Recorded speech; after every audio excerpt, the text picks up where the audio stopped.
سلام به همه دوستان عزیزم. اگر به دنبال یه صرافی مطمئن و راحت برای خرید و فروش ارزهای دیجیتال هستید، این ویدیو مخصوص شماست. امروز قرار صرافی البنک رو بهتون معرفی کنم که یکی از بهترین انتخاب‌ها برای تریدرهای ایرانی هستش. صرافی البنک از سال 2015 فعالیتش رو شروع کرده و در حال حاضر بیش از 9 میلیون کاربر داره. بیش از 400 ارز دیجیتال رو پشتیبانی میکنه. احتیاجی به احراز هویت برای برداشت‌های معمولی نداره.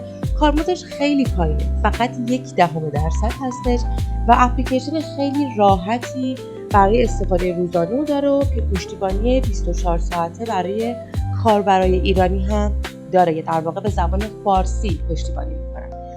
و زمانی که شما از طریق لینک اختصاصی ما ثبت نام بکنید، بخشی از کارمزد معاملات به عنوان کشبک یا ریبیت به شما برمیگرده. توی قرعه کشی‌ها و ایردراپ های اختصاصی میتونید شرکت کنید و در واقع پشتیبانی 24 ساعته ما هم در صورت بروز هر گونه مشکل یا موردی خواهید داشت.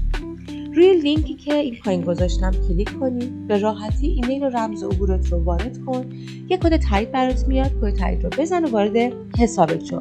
در حال حاضر بعد از ثبت نام میتونی به راحتی خرید و فروشت رو شروع بکنی. میتونم بهتون قول بدم که یکی از ساده ترین صرافی هایی هستش که تا به الان دیدم.